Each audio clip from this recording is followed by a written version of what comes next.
पूर्व वक्ता आचार्य जी कह रहे थे, वागीश जी, कि हिंदुओं के 4 दुश्मन हैं, लेकिन मैं समझता हूं कि हिंदुओं के केवल 3 दुश्मन हैं। एक हिंदू की अकर्मण्यता, एक हिंदू की कायरता और एक हिंदू का कमीनापन।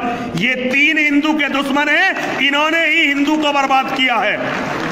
क्या हिम्मत थी मुसलमान की कि मुसलमान हिंदुओं से लड़ पाता?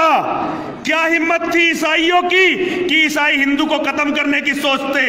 क्या हिम्मत थी कम्युनिस्टों की कि कम्युनिस्ट हमें खत्म करने की सोचते? और क्या हिम्मत थी सेकुलरों की कि वो भारत में पनप पाते?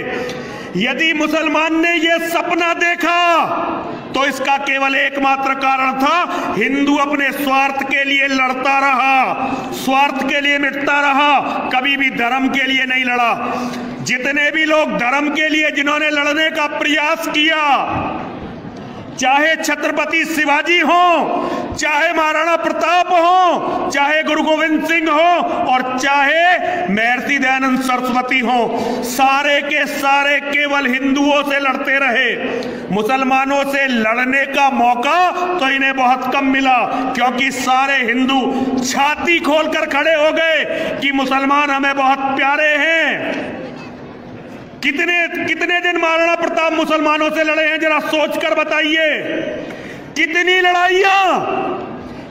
लड़ाइयां शिवाजी ने मुसलमानों से लड़ी हैं, जरा मुझे सोचकर बताइए। गुरु गोविंद सिंह के सामने चमकौर की जब लड़ाई हो रही थी, 10 लाख का लश्कर था। गुरु गोविंद सिंह केवल अपने 2 बेटों के साथ और 40 खालसाओं के साथ लड़ रहे थे, तो उस 10 लाख के लश्कर में जो वजीर खान के साथ लड़ रहा था, 22 हिंदू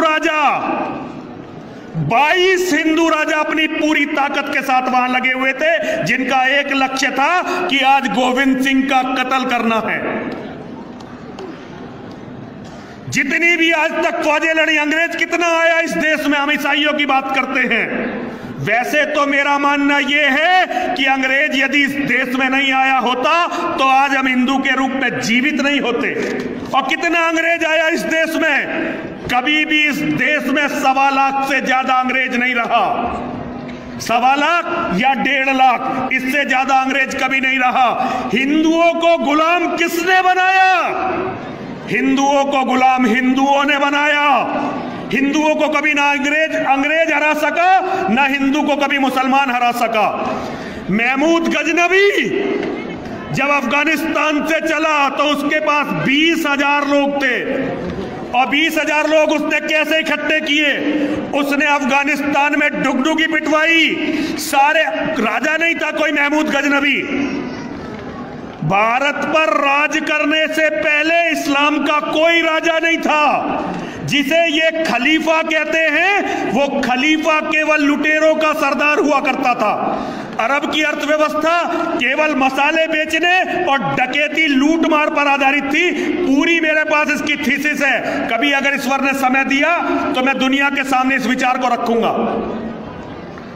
जैसे नेवी, एडमिरल कौन होता है, नेवी कौन होती है? यूरोप के समुद्री लुटेरों की फौज, वो नेवी बनी।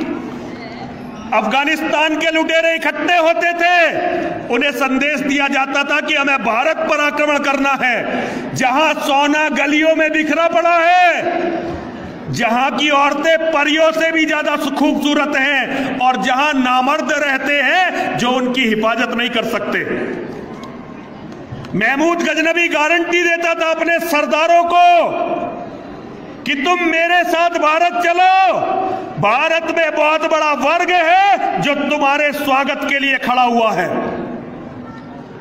मुसलमानों की फौजें, लुटेरों की भूखी नंगी फौजें, उनके पास केवल तलवार हुआ करती थी और घोड़े हुआ करते थे। जब वो भारत को लूटने के लिए चलती थी तो यहां बहुत सारे राजा अपने पड़ोसी को हराने के लिए, अपने भाई को हराने के लिए, अपने साथी रिश्तेदारों को हराने के लिए उस फौज के साथ लग जाया करते थे। आज भी हम उसी मनोवृत्ति से लड़ रहे हैं। आज भी जो शासन है, आज भी शासन ना ईसाइयत से लड़ रहा है, ना इस्लाम से लड़ रहा है, ना कम्युनिज्म से लड़ रहा है। जहां भी कहीं अत्याचार हो रहा होगा तो केवल और केवल हिंदू संगठनों पर हो रहा होगा।